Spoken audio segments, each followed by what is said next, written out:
नमस्कार, आप देख रहे हैं प्राइम टीवी। मैं हूं आपके साथ आरती तिवारी। वक्त हो चुका है प्राइम डिबेट का, जहां सड़क से लेकर संसद तक संग्राम ही संग्राम देखने को मिल रहा है।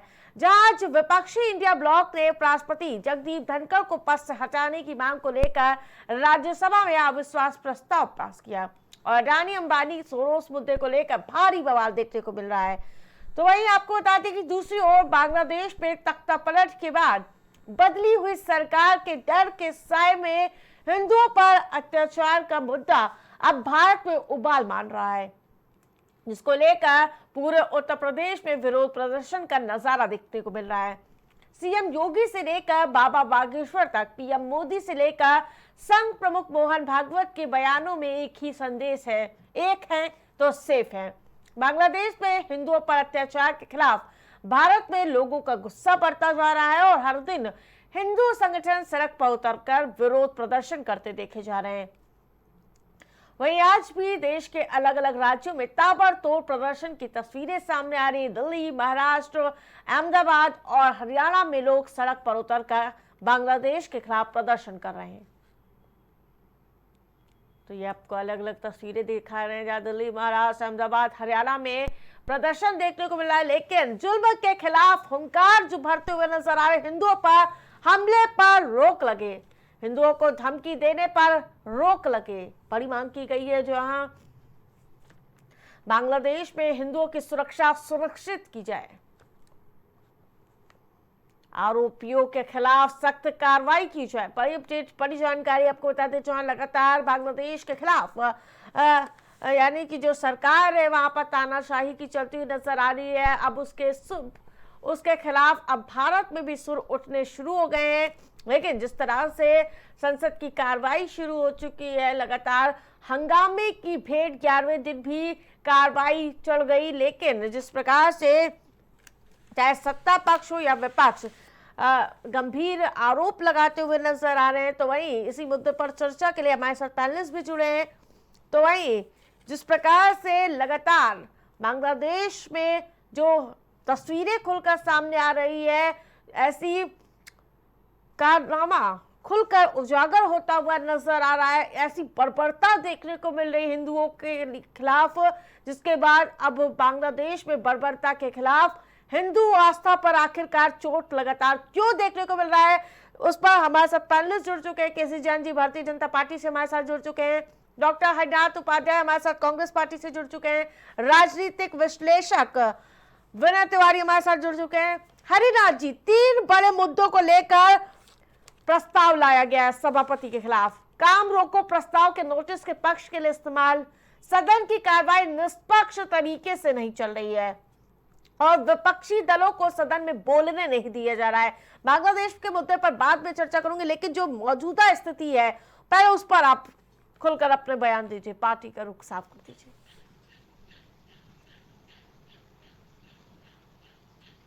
हरिनाथ जी।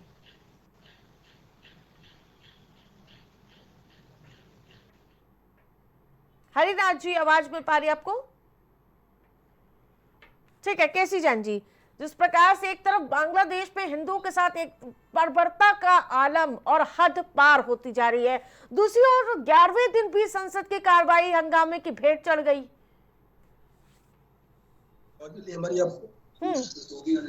जी जी, देखिए आरती जी, आज नहीं कई दिनों से लगातार पूरे भारत देश में बांग्लादेश में जो हिंदुओं के साथ अत्याचार हो रहा है उसके खिलाफ मुखर होकर के पूरा की पूरा समाज आज सड़कों पे है।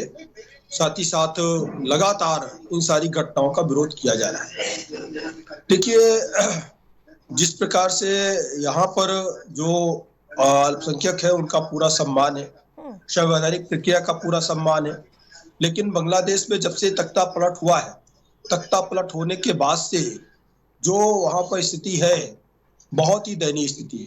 रोज ही हिंदुओं के साथ में जो हिंदू अल्पसंख्यक वहाँ पर है उसके साथ अत्याचार की घटनाएं लगातार आ रही है।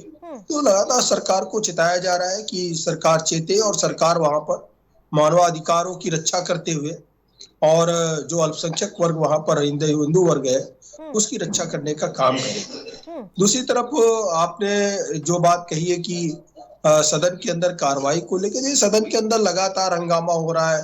अब जगदीप धनखड़ जी अगर उसको कार्रवाई को कुछ समय के लिए रोक देते हैं कि जिससे कि शांति व्यवस्था बनी रहे, जो कि उनकी जिम्मेदारी है कि सदन की कार्रवाई शांतिपूर्ण तरीके से चले और इस तरीके से चले जिससे कि दोनों पक्षों को सुना जा सके और अपनी अपनी बात को वो सदन के अंदर रख सके और उसमें कुछ निर्णय भी हो। लेकिन विपक्ष का काम केवल हंगामा करना रह गया है। तो ऐसे में जो विपक्ष है, विपक्ष जब हंगामा नहीं कर पाता है तो सीधे सीधे जगदीप धनखड़ जी पे सवाल उठा रहे हैं कि नहीं, सीधे सीधे उन्हीं को उठा दीजिए, हटा दीजिए वहां से, जबकि वो जानते हैं कि अविश्वास प्रस्ताव लाया जा सकता है संवैधानिक प्रक्रिया के अंतर्गत, लेकिन उनके पास बहुमत का जो आंकड़ा है वो उनके पास नहीं है, क्योंकि वर्तमान में जिस तरीके से 245 से ज्यादा सदस्य वहां पर हैं और बहुमत के लिए 50% सदस्य चाहिए, तो वो 60 लोगों के साइन करके हस्ताक्षर करके एक नया हंगामा खड़ा करने का प्रयास कर रहे हैं, जबकि उनको भी मालूम है कि 100 से ज्यादा की संख्या चाहिए जो उनके पास में कहीं पे भी एकत्र होने वाली नहीं है। दूसरी बात ये कि आप सीधे सीधे सभापति पे सवाल उठा रहे हैं। अरे आप अपनी बात कहिए ना, आप अपनी बात कह रहे हैं और ना तो बात सभापति महोदय की सुन रहे हैं, केवल हंगामा कर रहे हैं। हंगामा करने से सभापति महोदय रोके तो सभापति महोदय को उठा करके अलग बैठा दीजिए। ये कौन सी सोच है कांग्रेस पार्टी की या विपक्ष की? सदन होता है अपनी बात रखने के लिए। आपके साथ भी जो लोग चुन के आए जनप्रतिनिधि हैं, जो लाखों लाख जो हमारे देश के नागरिक हैं, उनकी आवाज वो भी उठाते हैं। विपक्ष का भी अगर एक सांसद है तो वो भी 25-30 लाख लोगों से चुन करके आता है। ठीक है हरिनाथ जी, मुद्दे से भटकाने के लिए क्या अविश्वास प्रस्ताव लाया गया है? आरती जी, पहली बात तो राजस्थान में हमारे प्रधानमंत्री का जो अपमान इनके अजीज मित्र अडानी जी ने किया है, उसके लिए मैं दुख व्यक्त करता हूं। और जब माल्यार्पण किया जा रहा था प्रधानमंत्री जी मोदी जी को, वहां पर मंत्री और वरिष्ठ जितने भी पदाधिकारी थे खड़े हो गए, लेकिन अडानी जी बैठे रहे। जब उनको लगता है कि हम ही देश है, हम ही इंडिया है, हम भारत है, हमारे सामने प्रधानमंत्री कुछ भी नहीं है। यही मुद्दा है संसद में। जिस तरह से अडानी जी का व्यवहार, जिस तरह से अडानी जी को लेकर अमेरिका की सरकार, अमेरिका की जो है न्याय प्रणाली इनको आरोपी सिद्ध की है, उसी की हम लोग बात करते हैं। जिस तरह से इन्होंने भारत में बिजली कंपनियों के द्वारा बिजली महंगी करके आम जनता का शोषण करने का प्रयास कर रहे हैं और कर भी रहे हैं, ये मुद्दा है, हम उठाना चाहते हैं।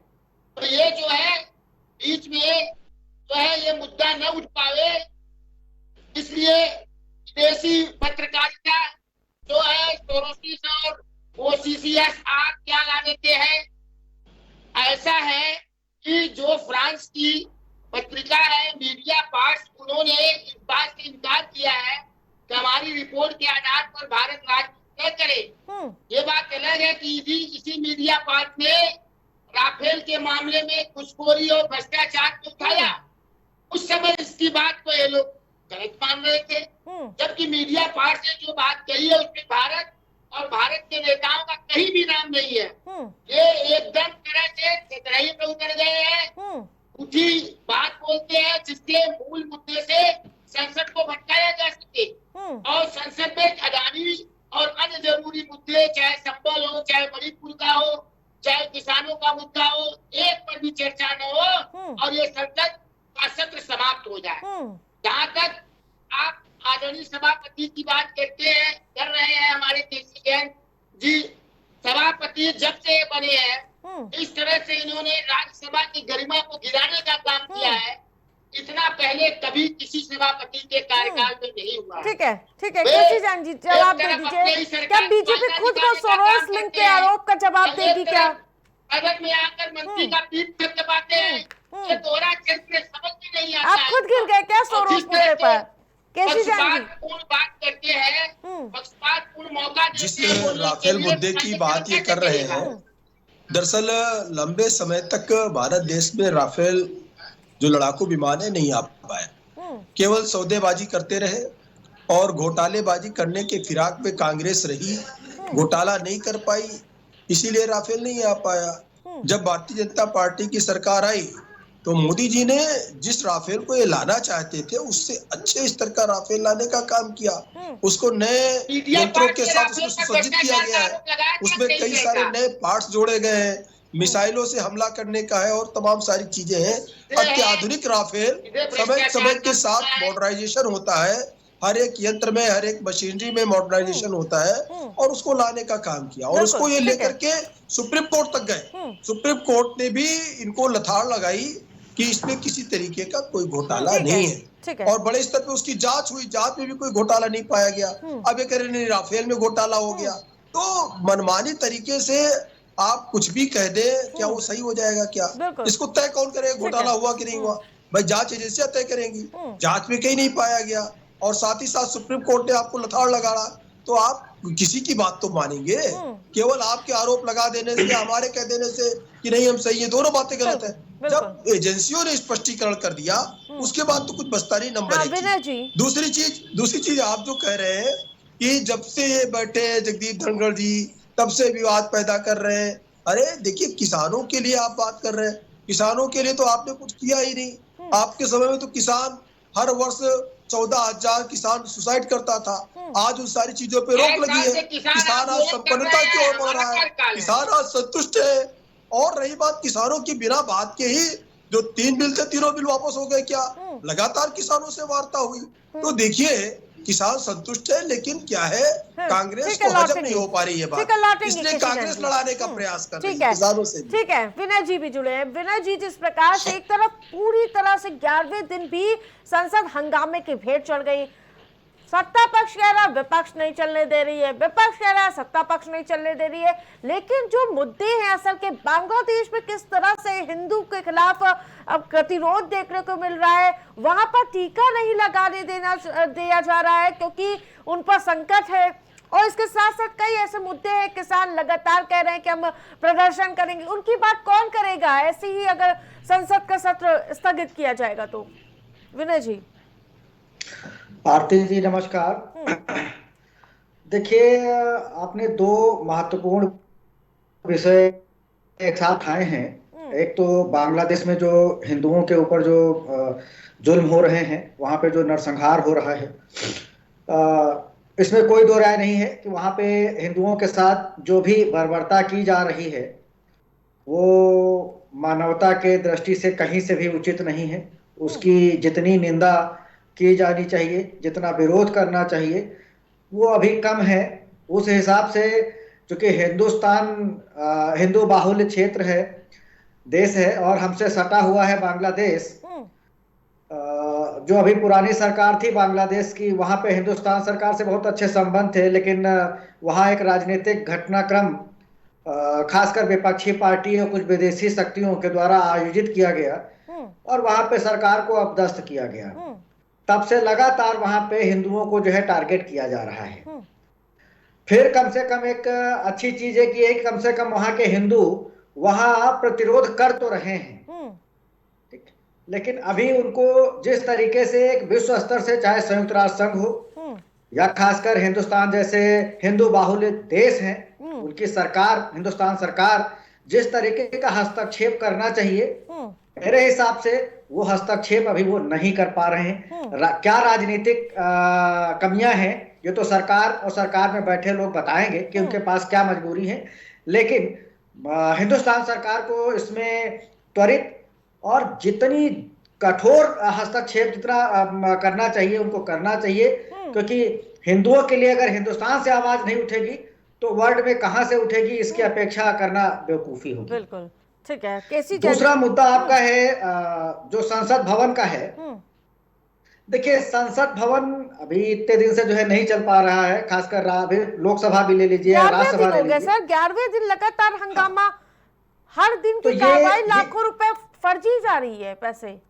ये एक सुनियोजित और एक प्रायोजित जो है मतलब षड्यंत्र कह सकते हैं, सदन को ना चलने देना। मैं ऐसा नहीं कह रहा हूं कि आज का विपक्ष जिम्मेदार है, नहीं। जब भाजपा भी विपक्ष में थी तो वो भी जो है हंगामा करते थे, सदन को नहीं चलने देते थे। यही लोकतंत्र की, अब हम इसको खूबसूरती कहें या बदसूरती कहें, यही लोकतंत्र है कि यहाँ पे जनता ने जिसको मैंडेट दिया है, वो चाहे मनमोहन सरकार को दिया हो या इस समय नरेंद्र मोदी सरकार को मिला है, उस मैंडेट को तब का विपक्ष और अब का विपक्ष सुनियोजित ढंग से सदन नहीं चलने दे रहा है, सरकार को काम नहीं करने दे रहा है, और ये उनकी सुनियोजित जो है चाल है, वो किसी तरीके से सदन को नहीं चलने देना चाह रहे हैं। मुद्दे अगर कोई हैं तो जाहिर सी बात है वो सदन में चर्चा के दौरान ही उठाए जाएंगे, उन पर चर्चा कराई जाएगी, लेकिन हंगामा करके सदन न चलने देना, जहां विपक्ष अगर ये सोचता है कि इसमें हमारी जीत है, तो उसको भी कहीं ना कहीं देखना चाहिए कि हम जनता के पैसे को, वो चाहे सत्ता पक्ष हो या विपक्ष हो, अगर सदन नहीं चलने दे रहा तो दोनों लोग जवाब क्या देंगे। ठीक है केसी जैन जी, जिस प्रकार से आज मैं बयान सुन रही थी, जेपी नड्डा जी साहब कह रहे थे कि एंटी इंडिया संगठन ओसीसीआरपी के एजेंट है राहुल गांधी, तो प्रियंका गांधी भी पलटवार लगातार करती हुई नजर आ रही है। वो कह रही आरोप हास्यास्पद है, कोई रिकॉर्ड नहीं है आपके पास। जी, जिस प्रकार से राहुल गांधी जी हो या विपक्ष के और नेता हों, लगातार सदन के अंदर बाधा पैदा कर रहे हैं और विसंगतियां पैदा कर रहे हैं, सदन नहीं चलने देंगे। देखिए, वो विपक्ष के नेता हैं और उसके बाद में उनकी ये जिम्मेदारी है कि जहां पे उनको लगता है कि जनता की बात सदन के अंदर रख के चर्चा करें, वो चर्चा से स्वयं भाग रहे हैं। सदन तो चर्चा के लिए चालू किया गया है, सदन के लिए रखा गया इसीलिए, और फिर कहेंगे कि सदन समय से पूरा नहीं हो पाया, आपने सदन की कार्रवाई बंद कर दी, सदन को आपको 10 दिन और बढ़ाना चाहिए, 20 दिन और बढ़ाना चाहिए। देखिए, जिस प्रकार से सदन का शीतकालीन सत्र चल रहा है, इस सत्र के दौरान जो महत्वपूर्ण मुद्दे हैं उस पर चर्चा न करने के बजाय नए नए मुद्दे ले आते हैं। अडानी को लेकर के आते हैं। भाई, अडानी को लेकर के इसके पहले भी जांच हो चुकी, जब आपने तमाम सारे आरोप लगाए, नहीं, कांग्रेस पार्टी के लिए अडानी का मुद्दा हम क्यों ना लाएं? बिजली आप निजीकरण क्यों दे रहे हैं, निजी हाथों में सौंपे दे रहे हैं, तो हम क्यों ना अडानी की बात करें? किसानों के हक में हम बात कर रहे हैं, अडानी की बात बिल्कुल। देखिए, हर चीज के लिए समय निर्धारित है और ऐसा नहीं कि अडानी की बात नहीं की जा रही है या नहीं की जाएगी, लेकिन जिन चीजों के लिए समय निर्धारित हो चुका है, जिन चीजों की चर्चा हो रही है, भी आपने स्वयं कहा कि भाई 11 दिन से सदन बंद है, तो अगर ये सारी चीजें शुरू के 5, 7, 8 दिन में निपट गई होती, जो महत्वपूर्ण मुद्दे थे, उसके बाद भी 2 दिन का इनके समय मिलता, 2 दिन में, और बाकी मुद्दे जो महत्वपूर्ण मुद्दे थे, वो जो नए मुद्दे लाना चाहते थे उनका प्रस्ताव रख सकते थे, उन पे चर्चा करा सकते थे। लेकिन अगर किसी चीज के लिए समय निर्धारित है और उसके लिए सदन में जो जिनके पास जिम्मेदारी है, अगर मान लीजिए कि देश की अर्थव्यवस्था की जिम्मेदारी, अगर वहां पे जो वाणिज्य मंत्री है वो अपनी बात तो रख रहे हैं, आप वहां बात नहीं रखने दे रहे, तो दूसरा मुद्दा कैसे आएगा? एक मुद्दा खत्म होने के बाद ही दूसरा मुद्दा आएगा, स्टेप बाय स्टेप। तो इसका मतलब ये है कि सदन के अंदर कार्रवाई इसलिए नहीं होने दे रहा है विपक्ष, क्योंकि उसको पता है कि जो चीजें हुई हैं वो देश के लिए लाभप्रद है, लेकिन उनको इस चीज को स्वीकार नहीं करना है। हो सकता है कि 100 में से आपको 90 काम पसंद ना आए, उनका आप विरोध करिए, लेकिन सरकार ने 10 काम तो अच्छे किए होंगे, उनकी तो आप तारीफ कर सकते हैं। ना तारीफ करिए तो कम से कम उनकी बातों को सुन सकते हैं, हाँ में हाँ भी मत मिलाइए, लेकिन 10 बातों का जवाब तो सुन सकते हैं आप। 90 बातों को आप खारिज कर दीजिए, लेकिन विपक्ष का काम है सारी बातों को खारिज करना। क्या बात सही है? क्या ऐसा हो सकता है? क्या एफडीएल एपी पर कांग्रेस पार्टी को अब सफाई दे देनी चाहिए? एफडीएल एपी पे सफाई दे देनी चाहिए, क्योंकि लगातार गंभीर आरोप लगाए जा रहे हैं। देखिए आरती जी, हमारे पर अगर कोई आरोप है, अगर हम दोषी हैं, तो सरकार हमको सजा दे या हमारे नेताओं को सजा दे, जेल में डाले, FIR करे। इसके पहले देश में जब भी आरोप लगते थे, विपक्षी पार्टियां आरोप लगाया करती, सत्ता पक्ष के लोग कहाँ लगाते थे? सत्ता पक्ष के हाथ में तो सब शक्ति है, ईडी, सीबीआई, पुलिस, सब कुछ है, न्यायालय से लेकर सब जगह आपका है। लेकिन उपराष्ट्रपति के खिलाफ अविश्वास प्रस्ताव भी तो पहली बार देख पा रहे हैं हम लोग।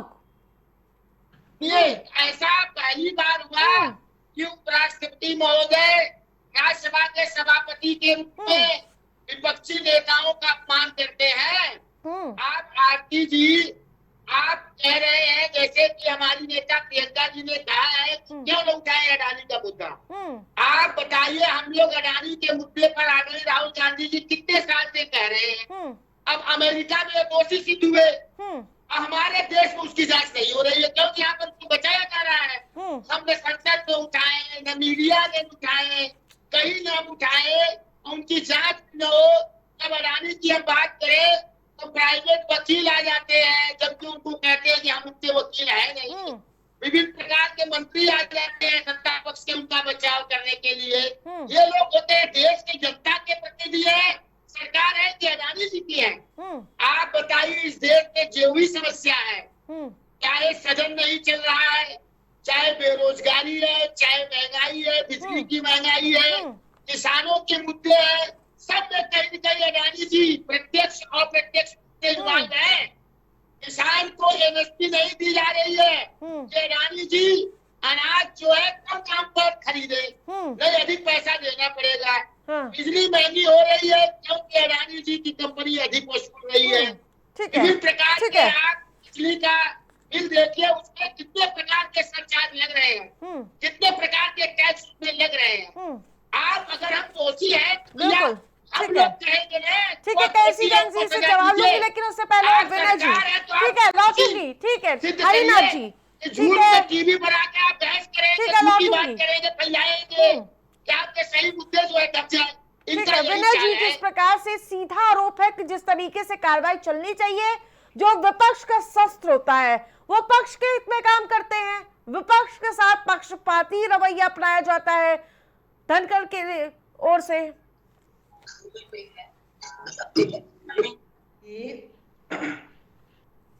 विपक्ष का काम है सरकार की जो पॉलिसियां बनी हैं, जो पॉलिसी बना रहे हैं, उनका विरोध करना, उनमें कमियों को जो है निकालना, ठीक है ना, और सरकार से जो गलतियां हो रही हैं उनको सही रास्ते पे दबाव बना के लाना।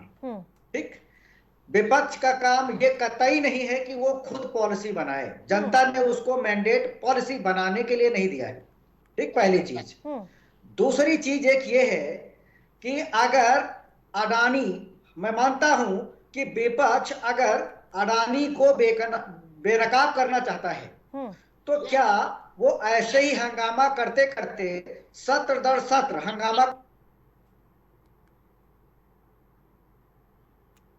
विनय जी आवाज आ रही है? विनय जी आवाज आ रही है आपके पास? हाँ हाँ। तो वो क्या उनको वो बेनकाब कर पाएंगे? नहीं कर पाएंगे। अगर हकीकत में अगर अडानी को बेनकाब करना है तो विपक्ष को सदन की कार्रवाई चलने देना होगा। वहां पे वो अडानी के ऊपर क्वेश्चन सरकार से पूछे और उसको मजबूर करे, सरकार जो है उस पर जवाब दे जो भी इनके पास सवाल हैं। लेकिन अगर जब सदन नहीं चलेगा, हंगामा करने से कहीं ना कहीं अडानी को वॉकओवर दे रहा है विपक्ष।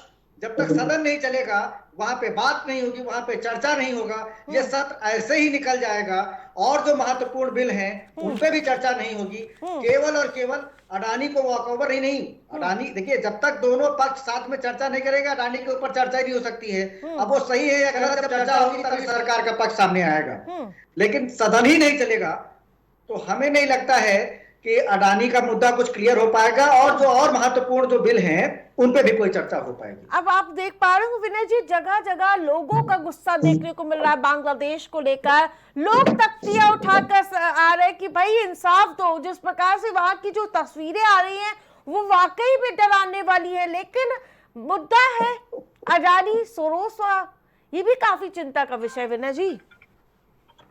नहीं, देखिए, जो विपक्ष के तरफ से आरोप लगाए जा रहे हैं, मैं ये नहीं कह रहा हूं कि वो आरोप में सत्यता है, जांच का विषय है, चर्चा का विषय। लेकिन ऐसा नहीं है कि बिना सदन चले ही उस पर चर्चा हो, ऐसी तो कल्पना नहीं की जा सकती। ठीक है, केसी जैन जी, जिस प्रकार से बांग्लादेश की स्थिति तो चिंताजनक है। वो हिंदू जो वहां की अर्थव्यवस्था में रीढ़ की हड्डी है, उसके साथ ऐसा दृश्य देखने को मिल रहा है। यही वजह है तो लगातार मुख्यमंत्री योगी आदित्यनाथ भी कह रहे हैं डीएनए एक है, संबल का, बांग्लादेशियों का और जो बाबर के युग में थे। देखिए आरती जी, शायद हम लोगों ने इस पे एक दिन और चर्चा की थी। और देखिए माननीय मुख्यमंत्री जी जो बात कहते हैं, एक विचारधारा की बात करते हैं कि जो आतताई रूप देखने को मिलता है, चाहे बांग्लादेश में हो, चाहे ये बाबर के समय का हो या और हो, तो ये सारा की सारा जो विचारधारा इनकी बिल्कुल एक दिखाई देती है। इसीलिए कहा जाता है कि कहीं ना कहीं इनका डीएनए एक है। दूसरी बात यह है कि जब रोहिंग्या मुसलमानों की बात आती है तो सारा की सारा विपक्ष मुखर हो जाता है कि यहाँ पे उनको शरण देनी चाहिए, वो जो है उनकी रक्षा करनी चाहिए, वो बांग्लादेश से भाग करके आए हैं। तो रोहिंग्या मुसलमानों के बारे में चाहे आम आदमी पार्टी के केजरीवाल जी हो, समाजवादी पार्टी के अखिलेश यादव जी हो, या आप देखिए कांग्रेस के राहुल गांधी बड़ा मुखर होकर के बोलते हैं, क्योंकि इनको सिर्फ और सिर्फ अल्पसंख्यकों की राजनीति करती है और अल्पसंख्यकों के नाम पर कोई भी विदेशी आकर के यहाँ पर घात लगाकर बैठा हुआ है और यहाँ पे किसी तरह घुसपैठ करने का प्रयास करे, ये लोग सबका स्वागत करते हैं। लेकिन आज अंतरराष्ट्रीय स्तर पे दबाव बनाने की आवश्यकता है कि अंतरराष्ट्रीय स्तर पे बांग्लादेश में हस्तक्षेप हो और वहां पर जो हिंदुओं पे अत्याचार हो रहा है वो रुके, वो बंद हो। ना तो मानवाधिकार की कोई बात करने वाला है, ना हिंदुओं की रक्षा की कोई बात करने वाला है। यही विपक्ष जो जरा सी बात पे अंतरराष्ट्रीय स्तर की बातें करने लगता है, अंतरराष्ट्रीय स्तर पे छवि खराब हो रही है, भारत की छवि खराब हो रही है, रोहिंग्या मुसलमानों को पहने नहीं दे रहे, तमाम तरीके की बातें करते थे। लेकिन आज अंतरराष्ट्रीय स्तर पे दबाव बनाने की आवश्यकता है। सारे की सारे मुंह पे पट्टी बांध करके बैठे। अरे भाई, बांग्लादेश में हिंदुओं के साथ अत्याचार हो रहा है, क्यों नहीं बोल रहे आप? आपको बोलना चाहिए, अंतरराष्ट्रीय स्तर पे दबाव बनाना चाहिए। और तमाम सारी पार्टियां जिनका अंतरराष्ट्रीय स्तर पे हस्तक्षेप ही रहता है, लेकिन वो चुप है। ठीक है केसी जैन जी, धर्मेंद्र जी भी हमारे साथ जुड़ चुके हैं, उनका रुख करूंगी। जिस प्रकार से बहुत बहुत स्वागत है धर्मेंद्र जी। लेकिन क्या बांग्लादेश पर अब निर्णायक कदम उठाना चाहिए? समाजवादी पार्टी की दृष्टि से क्या होना चाहिए? आरती जी, आपको सभी दर्शकों को, पैनलिस्ट को मेरा नमस्कार। बिल्कुल अब उठाना चाहिए। अरे बहुत लेट हो गया है, 6 महीने क्यों सरकार इंतजार कर रही थी? आखिर नेशनल इंटरनेशनल इशू है, बाहर का पड़ोसी देश का इशू है, कब तक इंतजार करेंगे? जैन साहब को लगता पूरी जानकारी नहीं है, इसलिए इस तरह की बात कर रहे हैं। जब इंटरनेशनल मामला होता है, डिप्लोमेटिक मामला होता है, हमारे नेता आदरणीय अखिलेश यादव जी ने शुरू में जब वहां अनस्टेबल हुआ और दंगा शुरू हुआ, वहां के अल्पसंख्यकों पे हमला शुरू हुआ, उसी समय उन्होंने ट्वीट भी किया और सरकार को लिखा भी कि तत्काल जो है इस पर कड़ी कार्रवाई करें और इंटरनेशनली उचित कदम उठावें, संयुक्त राष्ट्र में ले जाए, जिससे वहां सबकी रक्षा हो सके। लेकिन हुआ क्या? जब सर्वदलीय बैठक हुई, सर्वदलीय बैठक में देश के प्रधानमंत्री जी, गृह मंत्री जी और देश के फॉरेन मिनिस्टर साहब, तीनों लोगों ने कहा कि विपक्षी दलों को इस मुद्दे पर से बचना चाहिए, नहीं तो वहां अल्पसंख्यकों के साथ हो रहे अपराध बढ़ सकते हैं और हम चीजों को नियंत्रित करने में हमें दिक्कत होगी। इसलिए मुझे समय दिया जाए, हम इसको संभालेंगे। इसको देखते हुए विपक्षी दलों ने उनकी बात मान करके किसी तरह की टिप्पणी करने से विपक्षी दल बचने लगे। लेकिन अब देश के गृह मंत्री जी की, देश के प्रधानमंत्री जी की बात उत्तर प्रदेश की योगी जी नहीं माने, लगातार बांग्लादेश करते रहे। और केंद्र की सरकार, मैं जैन साहब से बड़े खुले मन से पूछना चाहता हूं, क्या आदरणीय कभी नरेंद्र मोदी जी, जिनके ऊपर जिम्मेदारी है, ये देश के अंदर का मामला नहीं है, देश के बाहर का मामला है, इसी देश की एक सरकार रही है जिसने पाकिस्तान के अंदर घुस करके बांग्लादेश का निर्माण किया, यही हिंदुस्तान की सरकार थी। बांग्लादेश का अस्तित्व जो पैदा हुआ वो भारत की एक सरकार ने किया था। कम से कम उससे श्रेय लेते हुए वहां पर हो रहे अल्पसंख्यकों के अत्याचार को, अनाचार को बंद कराने के लिए एक बार लाल आंख दिखाई क्या? एक बार बांग्लादेश का बाहर निकला क्या? चाहे प्रधानमंत्री जी हो, चाहे गृह मंत्री जी हो, चाहे फॉरेन मिनिस्टर साहब हो। आपने सुना हो तो जरूर चैनल पे चलवाइएगा, भारतीय जनता पार्टी के साथी से कहिएगा वो जरूर फुटेज दिखाए जहां नरेंद्र मोदी जी की लाल आंख करके बांग्लादेश को दिखा रहे हैं। दूसरी बात, इसलिए नहीं कर रहे हैं, मेरा सीधा आरोप, इसलिए नहीं कर रहे हैं। देखिए भारत से क्या है, भारत से कपड़ा हो, अनाज हो, खाद्य पदार्थ हो, तेल हो, मतलब पेट्रोलियम प्रोडक्ट हो से लेकर के, कपड़े से लेकर के बिजली, हर चीज जो है भारत से सप्लाई होती है। अब चूंकि यहाँ से व्यापारिक हित इनके मित्र के जुड़े, अडानी साहब बिजली देते हैं, हजारों करोड़ रुपए की बिजली उनकी बांग्लादेश को बेचते हैं, इसलिए प्रधानमंत्री जी नहीं बोलेंगे। लेकिन कम से कम गृह मंत्री जी और फॉरेन मिनिस्टर साहब को लाल आंख चौड़ा सीना करके बोलना चाहिए कि अगर 24 घंटे के अंदर ये नहीं बंद हुआ तो पहले मैं शांति से अपील करता हूं, दोबारा धमकी देता हूं, तिवारा कहता हूं ढाका का अस्तित्व नहीं रहेगा, कह के दिखे। एक बार बोलना चाहिए कि नहीं बोलना चाहिए? केसी जैन जी, 1947 से पहले जो हमारे देश के लोग थे, क्या उन्हें मरने कटने के लिए छोड़ दे? क्या प्रधानमंत्री मोदी और अमित बिल्कुल। शाह ने चुप रहने को लिए कहा है क्या विपक्ष को? नहीं नहीं नहीं, देखिए आरती जी, जिस समय सीए आया, सिविल अमेंडमेंट एक्ट जो आया, वो इसीलिए आया कि भारत देश के वो लोग जो अल्पसंख्यकों के रूप में अन्य आसपास के पड़ोसी देशों में निवास कर रहे हैं और उनको वहां पर असुविधा हो रही है, साथ ही साथ उनको प्रताड़ना झेलनी पड़ रही है, वो लोग अगर भारत देश में आ गए हैं, वो भी 10 साल पहले, तो उनको नागरिकता दी जाएगी। इस पे छाती पीट पीट करके रुदर करने का काम समाजवादी पार्टी के मुखिया अखिलेश यादव जी ने विपक्ष की बड़ी और राहुल चिंता गांधी जी ने अपनी किया। सरकार की वो बताओ रुदर क्या किया। कर रही सरकार वो साहब? इनके सीने पे सांप लौट गए जब हमने उनकी रक्षा की बात कही। आज बड़ी बड़ी बातें समाजवादी पार्टी कर रही है, लेकिन अंतरराष्ट्रीय स्तर पे जब इस तरीके से हमारे पड़ोसी मुल्क में हमारे हिंदुओं भाई के साथ अत्याचार हो रहा है, कभी भी मुखर होकर के इन्होंने कोई बात नहीं की और पूरी की पूरी बात देखिए राजनीति फिर करने लगे। क्या करने लगे कि अडानी का मुद्दा है जो सदन के अंदर गूंज रहा है, वो यहाँ पर बांग्लादेश के मामले में भी करने लगे कि भाई अडानी का मुद्दा है, वहां पे हिंदुओं का कोई मुद्दा ही नहीं, हिंदुओं के अत्याचार का मुद्दा। अरे अडानी की बिजली बंद कराओ ना, हिंदुओं को इसके स्टेटस और आज क्यों दे रहे हो पहले बिजली बांग्लादेश अब भी को? टाटा कंपनी भी है, अडानी भी है, साथ ही साथ जो है उसके साथ साथ और भी कंपनियां हैं, तो चाहे अडानी हो, चाहे अंबानी हो, चाहे टाटा हो। देखिए देश के उद्योगपति जो हैं, अगर उद्योगपतियों की साख गिराएंगे तो जो करोड़ों करोड़ रुपए कंपनियां दे रही हैं भारत सरकार को, और भारत सरकार उन टैक्सों से आम जनता के लिए योजनाएं बनाती है, आम जनताओं को उनका लाभ मिलता है। सामान्य जनता के लिए तो कितने % जनता टैक्स देती है, कितना टैक्स देती है? ये बड़ी बड़ी कंपनियों का जो बड़े बड़े व्यापार है उससे बड़ा बड़ा टैक्स आता है। तो इसको आप अपने भारत देश की साख गिराने का काम कर रहे हैं। उद्योगपति एक रीढ़ की हड्डी होता है देश के विकास के लिए। आप उद्योगों को खारिज नहीं कर सकते। इसके पहले टाटा भी थे, ऐसा नहीं है, और टाटा ने बड़ी रकम दी थी जब युद्ध की स्थिति आई तो, और ये कंपनियों बहुत बड़ा बड़ा सहयोग करती है। हजारों हजारों लाखों ठीक है विनय जी, जिस प्रकार से भारत जैसे बड़े राष्ट्र के पड़ोस में इतना नरसंहार हो रहा है हिंदुओं का, और सिर्फ हम हाथ में तख्तियां लेकर प्रदर्शन कर रहे हैं। नहीं देखिए आरती जी, हिंदुस्तान में जितना जो है विरोध प्रदर्शन हो रहा है, इससे ज्यादा विरोध प्रदर्शन बल्कि जो अप्रवासी भारतीय हैं और हिंदुस्तान से बाहर जो हिंदू हैं समुदाय, हिंदू समुदाय के लोग हैं भारतीय खासकर, वो दूसरे देशों में वहां के जो है राजदूत के सामने, एम्बेसडरी के सामने जो है वो अपना विरोध प्रदर्शन कर रहे हैं।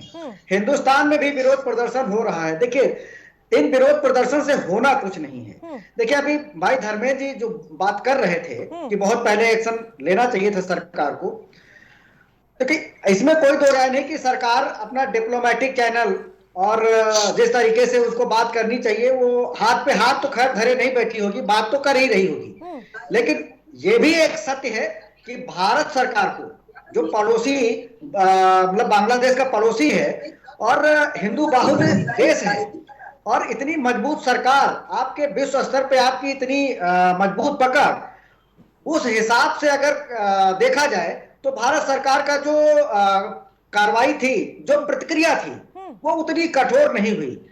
अगर भारत सरकार कुछ कठोर कदम उठाती, कुछ कठोर प्रतिक्रिया देती, हमें नहीं लगता है कि बांग्लादेश तुरंत टेबल पे आता, और वो भारत का विरोध झेल नहीं सकता है। छोटा सा देश वो हिंदुस्तान को दरकिनार नहीं कर सकता है।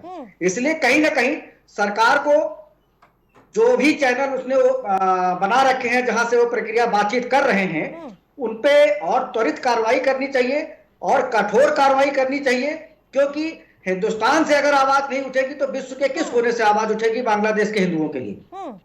ठीक है धर्मेंद्र जी, क्या राज्यसभा में विपक्ष के प्रति पक्षपात का रवैया अपनाया जा रहा है? यही वजह है कि अविश्वास प्रस्ताव लाया गया है?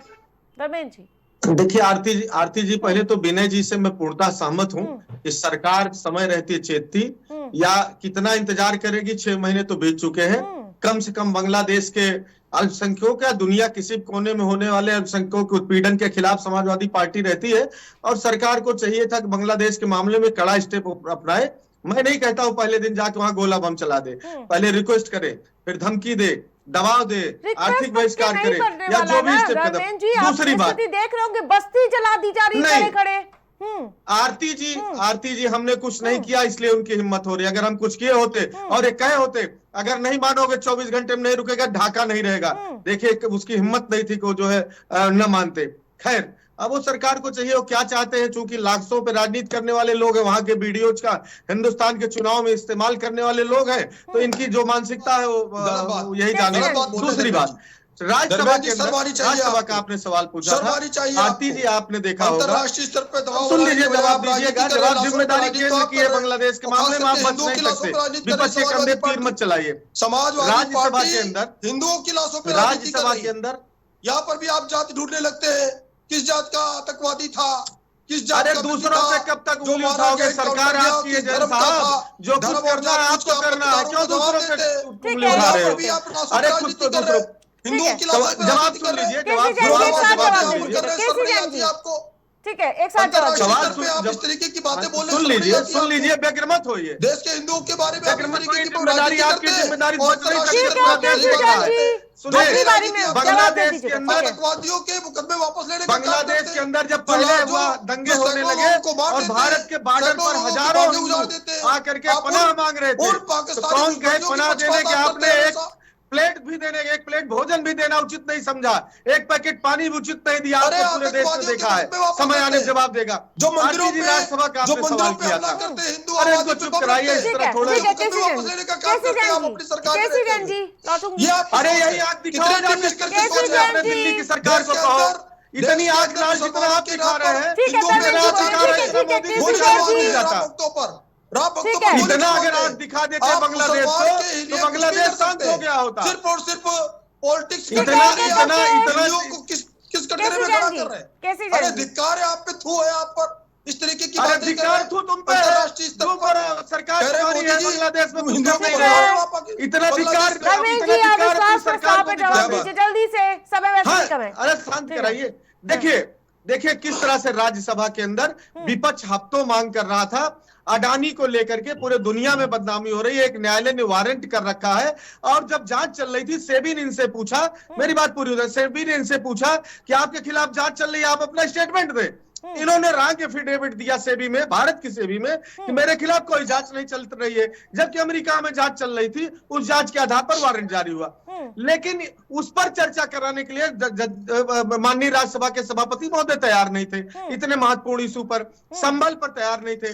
लेकिन सोरोस आप बता दीजिए, जिसका नाम लेकर के संसद पूरे दिन चलाया इन्होंने, जेपी नड्डा जी ने भाषण दिया और भारतीय जनता पार्टी के तमाम नेता लेकर के आए, उस पर ये केवल एक चीज बता दें जैन साहब, चैलेंज है, किस संस्था ने जांच किया? ईडी ने, सीबीआई ने, देश की विदेश की किस एजेंसी ने जांच किया? कहां चार्जशीट लगी? किस कोर्ट से वारंट है? किस कोर्ट ने उस पर टिप्पणी की है? आपको सपना आता है उस पर तो चर्चा होगी, देश का संसद का समय बर्बाद करेंगे, क्योंकि आपको एजेंडा लेके आना, आपके पास जवाब नहीं। लेकिन जिस पर पूरे देश की बदनामी हो रही, सबकी निगाहें है, पूरी अर्थव्यवस्था की ऐसी तैसी कर रखा है, पूरे देश के संसाधनों पर कब्जा कर रखा है, अगर आप उसके अंदर मन में खोट नहीं है, कपट नहीं है, तो चर्चा करके दूध का दूध, पानी का पानी करिए, खुले मन से आइए, कहिए ऐसा नहीं, ऐसा सच है। विपक्ष के सवालों भागते क्यों है? जवाब क्यों नहीं देना चाह रहे सदन के अंदर? देखिए इनके पास कोई मुद्दा है नहीं, मुद्दा विहीन विपक्ष है। ये कभी ईवीएम का मामला ले आएंगे, कभी अडानी का मामला ले आएंगे, कभी कोई धार्मिक मुद्दे को उठा करके ले आएंगे, कभी रोहिंग्या मुसलमानों को बचाने के लिए मुद्दा ले आएंगे। लेकिन सदन के अंदर तमाम सारे आर्थिक मामले ऐसे हैं, तमाम सारे और मामले ऐसे, तमाम सारे पेंडिंग है जो विधेयक पेश होने हैं, उन पे चर्चा करते हुए भागते हैं। देखिए अडानी कहीं देश के बाहर नहीं है, और इन्होंने भ्रम फैला के अडानी की कंपनी को करोड़ों करोड़ रुपए की चोट दी, और उसके बाद फिर उनके शेयर बढ़ गए। ये देखिए अडानी की कंपनी को घाटा हुआ दर्द इनको, और अगर देश के अंदर एक, अब देखिए आप लगातार बोल रहे हैं, मैंने आपको सुना, तो देखिए भागने का काम करते हैं सदन के अंदर चर्चा करिए, जो बिंदु पहले से तय है उन पे चर्चा हो जाए, उसके बाद भी आप नया मुद्दा लेकर के आइए। जो कहीं पे लिस्टिंग नहीं है, जो मुद्दा कहीं पे लिस्ट में नहीं है, उसको आप रोज 11 दिन से वही मुद्दा उठा रहे हैं, तो ये भागना नहीं तो और क्या है? बाकी मुद्दों पे चर्चा हो जाए, आप 10वें दिन, 11वें दिन, 12वें दिन उस पर भी चर्चा कर लीजिए। आप तो कहते हैं ईवीएम पे हम चुनाव नहीं लड़ेंगे, उसके बाद ईवीएम पे चुनाव भी लड़ते हैं, और जब उत्तर प्रदेश में आपकी 40 सीटें आ जाती है तो कहते हैं ईवीएम बहुत बढ़िया, बहुत बढ़िया, बहुत बढ़िया।